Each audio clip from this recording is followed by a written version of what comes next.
Et à présent, on va passer à quelque chose de un peu visqueux, avec les limaçons. Depuis quand sont-ils si différents, les gastéropodes?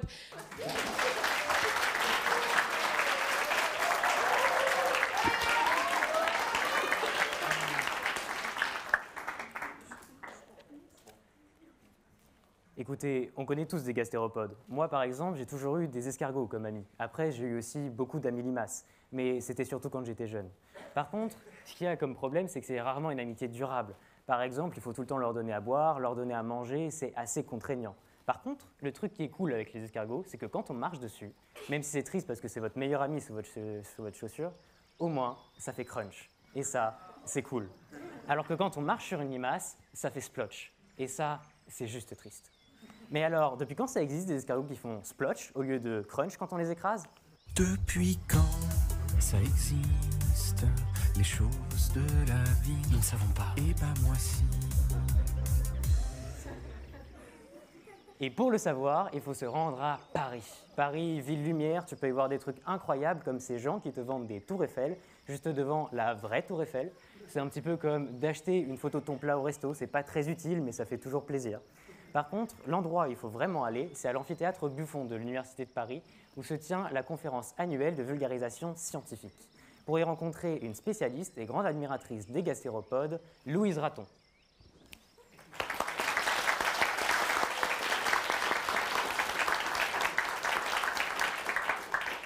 Louise Raton est née le 18 avril 1997 à Berne, en Suisse. Son père était médecin et sa mère ornithologue. En 2020, elle démarre son doctorat sur la bave des escargots et ses bienfaits supposés sur la peau humaine. Bonjour, enchantée. Vous travaillez sur les gastéropodes? Oui. C'est quoi les gastéropodes? Eh bien, les gastéropodes, c'est pour simplifier un groupe d'espèces dans lequel on retrouve l'ensemble des escargots et des limaces. Mais alors, depuis quand ça existe? Et surtout, est-ce que c'était parce que certains escargots en avaient marre de se trimballer une coquille sur le dos toute la journée que maintenant, il y a des escargots sans coquille? Alors, je ne pense pas être encore assez qualifiée pour déterminer le cheminement de pensée des gastéropodes, mais je peux affirmer que c'est peu probable. En réalité, la coquille qu'on retrouve sur beaucoup d'escargots n'est pas si commune chez les gastéropodes. Mais même lorsqu'elle est présente, elle n'est pas toujours visible. Certaines sont épaisses, d'autres fines, externes ou internes. Mais alors, depuis quand ça existe des escargots sans coquille? Eh bien, en réalité, les premiers fossiles de gastéropodes ayant pu être identifiés avaient une coquille et ont été datés d'il y a plus de 500 millions d'années. On considère donc que les premiers gastéropodes avaient une coquille. Cependant, on ne peut pas en être certain, étant donné que l'absence de coquille, chez certaines limaces par exemple, qui ne fossilisent pas, ne permet pas de l'identifier. Donc en gros, les limaces sont plus évoluées que les gastéropodes puisqu'elles sont apparues après. Alors, ce n'est pas exactement l'idée. L'hypothèse adoptée par la communauté scientifique ne met pas en place d'échelle d'évolution des espèces. Une espèce n'est pas plus évoluée qu'une autre. Elle évolue simplement différemment. Les escargots sont aussi évolués que les limaces et leur différence actuelle s'explique par l'accumulation de petits changements. En revanche, leur nombre d'espèces a augmenté et s'est diversifié. Pour comprendre, il faut expliquer comment fonctionne l'évolution. L'évolution, c'est une théorie qui a été trouvée par Charles Darwin puis modifiée ensuite. Prenons deux groupes d'escargots, les bobs et les jacques, qui font tous deux partie de la même espèce, les escargots. Un jour, les jacques décident de partir en vacances dans un autre environnement. Quand les bobs et les jacques font des bébés trop mignons, ces bébés trop mignons ont des différences aléatoires qui apparaissent. Les différences qui sont cool vont rester et les différences pas cool vont disparaître. Au bout d'un moment, les bébés trop mignons des bobs et des jacques finissent par avoir tellement de différences accumulées qu'ils font partie de deux espèces différentes, les bobs et les jacques. Et exactement, et ce phénomène est appelé la sélection naturelle qui mène à un autre, la spéciation.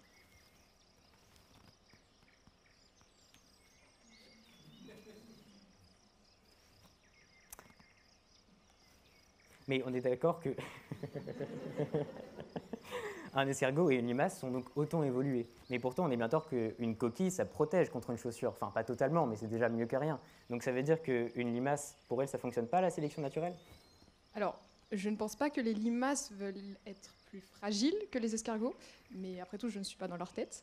Et non, je vous le confirme, la sélection naturelle fonctionne bien aussi pour les limaces. Si on veut une explication plus scientifique, Une modification qui est dans un environnement a un avantage qui peut être dans un autre un inconvénient. La perte de la coquille peut avoir des avantages dans certains milieux, comme d'autres caractères physiques. Je pense que lorsque vous parlez d'escargot, vous avez en tête l'image de l'escargot des haies, qu'on peut voir dans le terrarium à l'entrée.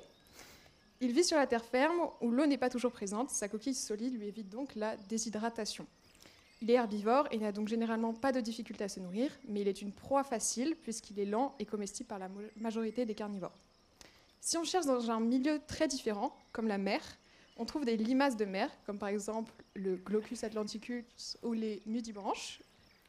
Ils n'ont pas besoin de se protéger de la sécheresse, puisqu'ils vivent dans l'eau, et l'absence de coquille pour le Glaucus atlanticus est en réalité pratique, parce que sinon, vu qu'il nage sur le dos, il coulerait. Et il est hautement venimeux avec sa nourriture. Et en fait, c'est cette évolution qui lui a permis un autre moyen de protection autre que la coquille. Mais alors, du coup, si je comprends bien, les gastéropodes entre eux ont beaucoup de différences. C'est un peu comme pour nos bobs et nos jacks. C'est ça. Il faut réussir à voir les gastéropodes comme plus que les limaces et les escargots. En réalité, on conçoit difficilement l'ampleur de la diversité de ce groupe. On trouve des gastéropodes sur Terre, dans l'eau de mer, dans les rivières. Ils peuvent avoir une forme et une couleur d'algues et faire de la photosynthèse. Certains peuvent être même bleus ou violets ou orange. Ils peuvent faire quelques millimètres ou plusieurs dizaines de centimètres. Là, c'est représenté à taille réelle. L'escargot fait vraiment de cette taille-là. Ils ne se nourrissent pas tous de la même façon et les différences ne s'arrêtent pas là. Quand on parle des gastéropodes, on parle de plus de 40 000 espèces. Écoutez, merci Madame Raton pour ces explications. Donc, avec autant de diversité et de différences au sein du groupe des gastéropodes, on peut se demander pourquoi est-ce que les scientifiques les ont regroupés ensemble. Est-ce qu'ils se sont simplement dit un jour qu'ils allaient prendre des espèces au hasard et dire « vous êtes des gastéropodes » Est-ce qu'on leur a demandé leur avis? Ou alors est-ce que tout simplement il existe des caractéristiques communes malgré toutes ces différences entre les gastéropodes? Et pour le savoir, il faut rester au même endroit, parler à une autre spécialiste dans les gastéropodes, Madame Marie-Josette de Montenson.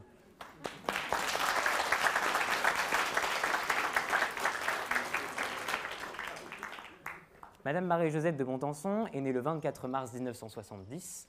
Sa passion dans la vie, les escargots, et elle en a fait son métier. Aujourd'hui, c'est elle qui demande aux gastéropodes et aux escargots s'ils veulent être des gastéropodes ou pas.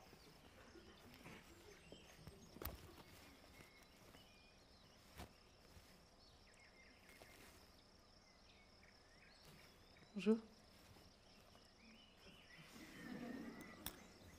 Donc comment est-ce qu'on sait qu'un gastéropode est un gastéropode et pas un poisson ou un félin? Alors déjà, jeune homme, on ne va pas classer les espèces vivantes en fonction de leur désir, juste si elles peuvent être un poisson, une mygale ou quoi que ce soit. En science, on est très précis. On a même une discipline qui va classer les êtres vivants. C'est la phylogénie. Pour comprendre, il faut expliquer comment fonctionne la phylogénie. La phylogénétique, pardon, Monsieur Kerner. Donc, on reprend nos bobs et nos jacks. On est bien d'accord que maintenant, les bobs et les jacks font partie de deux espèces différentes. Et pourtant, ils viennent tous d'une même espèce, qui sont les escargots. Les escargots sont donc les ancêtres des petits bébés trop mignons des bobs et des jacks. Jusque-là, tout va bien. Et donc, cet ancêtre, on va l'appeler l'ancêtre commun. Et des ancêtres communs, il y en a entre chaque espèce du monde vivant, que ce soit entre ça et entre ça et ça, entre ça et ça, et même entre ça et ça.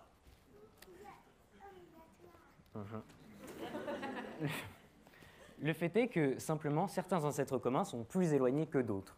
Tous les descendants d'un ancêtre commun forment un groupe à part entière, et plus l'ancêtre commun est éloigné, plus il a de descendants, donc plus le groupe a tendance à être gros. Le fait est que pour représenter qui est plus proche de qui, puisque c'est la question que traite la phylogénétique entre différentes espèces, on va visualiser ça avec un arbre phylogénétique qu'on peut également appeler un cladogramme. Ici, on a rajouté les escargots pabots, qui sont une autre espèce d'escargots, d'accord? Et ces escargots pabots sont donc moins proches que les bobs et les jacks entre eux. Pourquoi? Parce que les bobs et les jacks descendent des escargots, et ce sont les seuls descendants des escargots, alors que les escargots pabots ne descendent pas des escargots, donc ils sont plus lointains. Ça va, Monsieur Kerner? Okay. Mais donc, Madame Marie-Josette de Montenson, comment est-ce qu'on trouve l'ancêtre commun entre deux espèces différentes? Est-ce qu'on leur demande leur photo de famille ou leur arbre généalogique? Eh bien, décidément, vous avez peu de connaissances scientifiques, jeune homme. Alors, pas du tout. Puisque pour savoir qui est plus proche de qui, on classe les espèces dans un petit tableau selon leur nombre de points communs. Plus il y en a, plus on sait qu'elles sont proches. Et chaque groupe, il a un ou plusieurs points communs entre chacune des espèces qui le constituent. Mais donc ça veut dire que deux gastéropodes ont plus de points communs entre eux qu'un gastéropode et un poisson. Enfin, oui.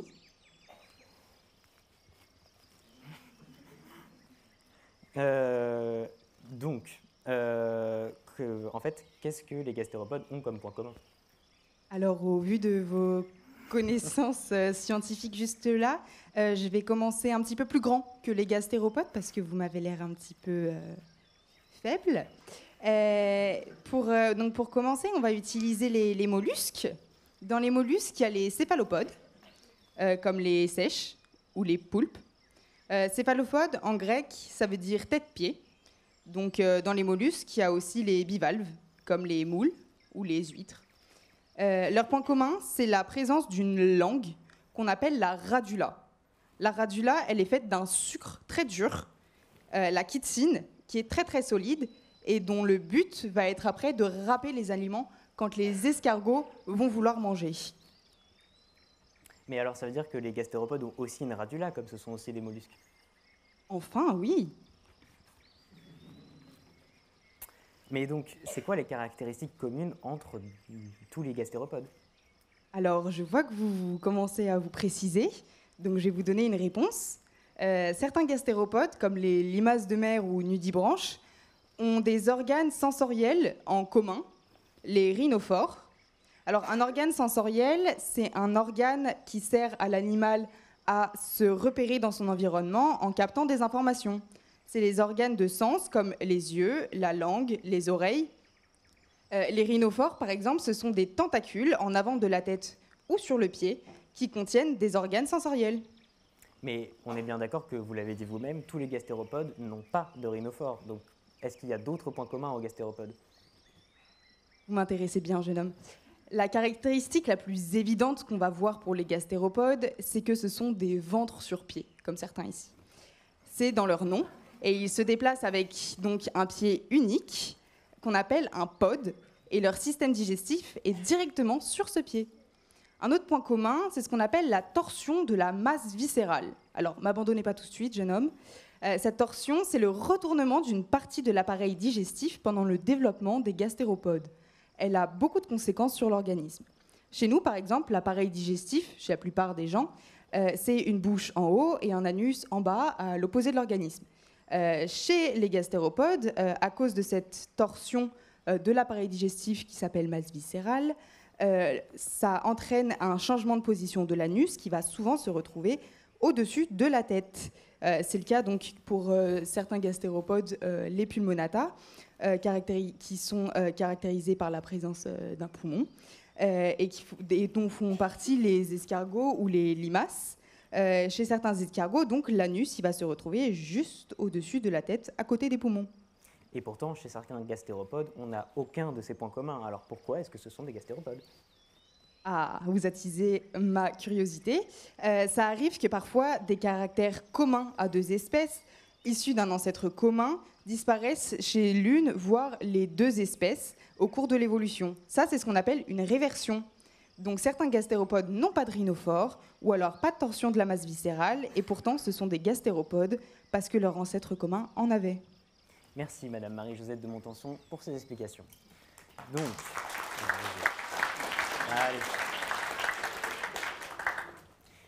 En gros, la prochaine fois que vous marcherez sur votre escargot ou limace de compagnie, vous saurez qu'en plus d'avoir tué votre meilleur ami, vous avez tué un être bien plus complexe qu'il n'y paraît. Pourquoi? Parce que les gastéropodes ont une anatomie très diverse et variée dans l'ensemble du groupe, et autant diverse que les environnements dans lesquels ils habitent. Et pourtant, le truc qui est sympa, c'est qu'entre tous les gastéropodes, il y a quand même des points communs. Pourquoi? Parce que c'est une grande famille.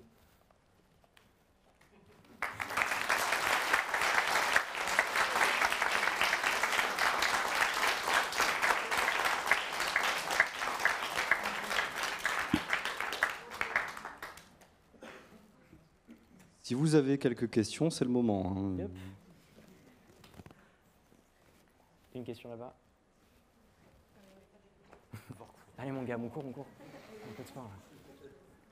Mais j'ai le micro de C'est pas ma question, mais c'est laquelle? Oui, vous avez dit qu'il était venimeux grâce à sa nourriture pour le glaucus machin truc. Ça veut dire quoi? Tu veux expliquer? Bah, en fait, il mange une espèce de méduse qui s'appelle la galère portugaise. Et oui, ça fait rire le nom. Et en fait, il y a des cellules dedans qui sont venimeuses. Et quand il va les manger, en fait, après, il va pouvoir les utiliser et s'en servir soi-même. C'est des cnidocytes, c'est ça? Des cnidocytes, ouais. Et en gros, ces cellules, elles contiennent un filament qui va contenir la substance urticante.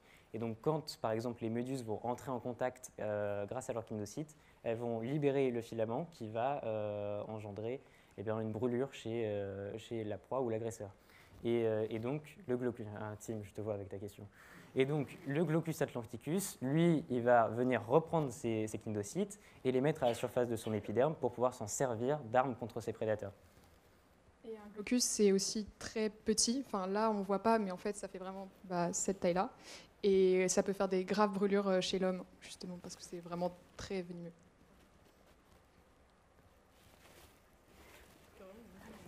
Ouais.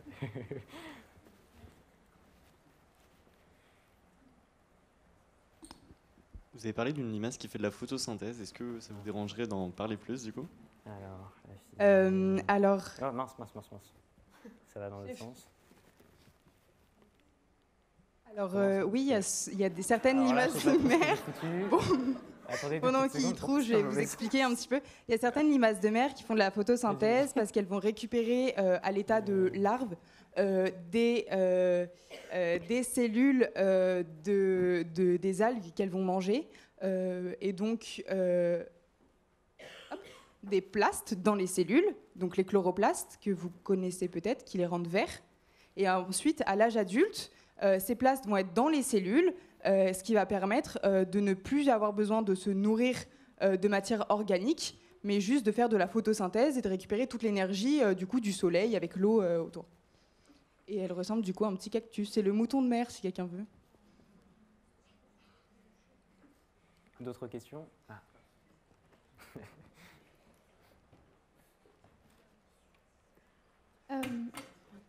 Je ne sais pas si vous avez vu, j'ai pas tout à fait cerné quel est l'avantage évolutif d'une limace terrestre à pas avoir de coquille. Bon, c'est pas mon truc. J'arrête.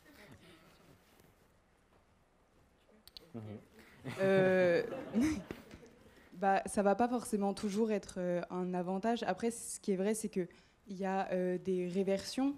On a dit dans l'évolution, ça veut dire que c'est potentiellement, j'ai pas plus vu que ça, mais c'est potentiellement les limaces qui étaient dans l'eau qui sont ressorties. Alors en fait, parfois, une réversion n'a pas forcément d'intérêt spécifique, mais ça n'a pas forcément de désavantage non plus. Donc elle va rester et l'espèce va continuer à se reproduire sans forcément que c'est un avantage spécifique. Je pense qu'il doit y en avoir un quand même pour les limaces, mais on ne l'a pas étudié spécialement. Mais ça peut arriver qu'il n'y ait pas spécialement d'avantage. En fait, ce qu'il faut comprendre, c'est que l'évolution, c'est quelque chose qui est très aléatoire. Et donc, beaucoup, et la plupart même des mutations sont souvent inutiles et n'ont pas vraiment de grands impacts sur la vie de l'animal. Mais quand bien même elle en aurait, il faut vraiment que la mutation ait un impact négatif pour faire en sorte qu'on ne la retrouve plus dans la population.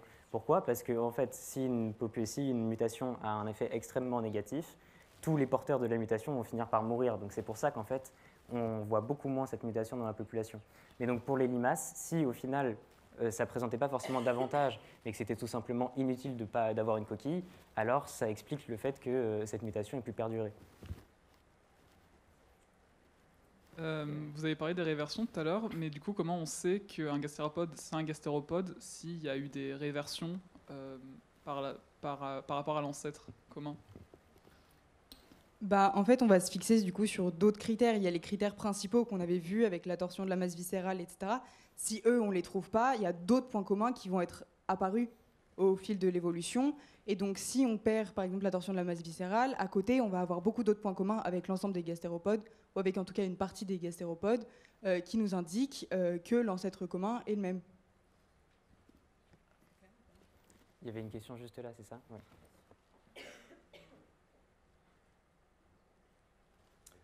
Vous avez parlé d'organes sensoriels.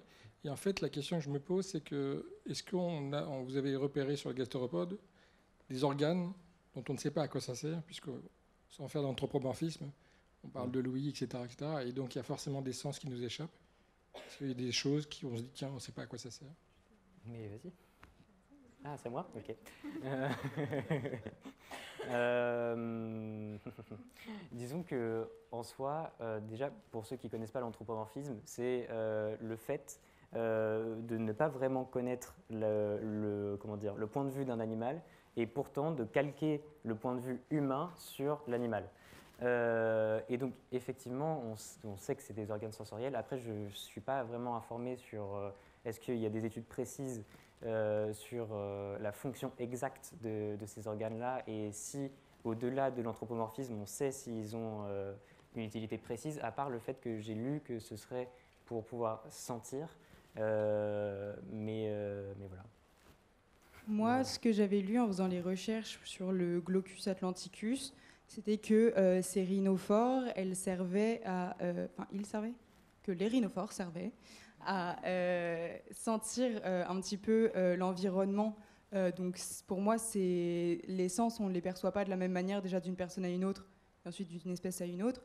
Donc ça peut être la captation de lumière, de substances ou des phéromones, et qui permettent après de s'orienter dans l'espace. Mais c'est vrai que pour moi, sur toutes les études qu'on fait, il ne faut pas se caler de toute façon, peu importe l'espèce, sur notre vision qu'on a, nous, de nos sens, parce qu'on ne va pas les percevoir pareil. Mais ce qui, du coup, peut être assez compliqué, parce que si c'est des sens que nous n'avons pas, on ne peut pas savoir en fait si ça existe, parce qu'on ne va pas forcément y penser en se disant « Ah tiens, on va plutôt dire « Ouais, telle espèce ne voit pas », alors qu'en fait, ça va être un sens totalement différent qui lui permet de se repérer, comme l'écolocalisation, par exemple. Mais donc oui, après, il y a peu de recherches aussi sur les gastéropodes. Honnêtement, on a eu beaucoup de mal à trouver des articles. Voilà.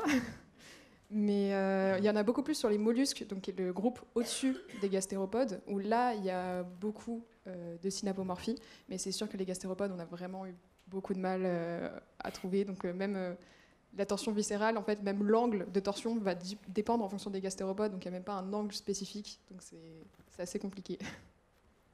Et d'ailleurs, pour finir, petit fun fact, c'est la torsion de la masse viscérale qui entraîne aussi la torsion de la coquille des gastéropodes pendant le développement. Voilà. Je pense qu'on va s'arrêter là.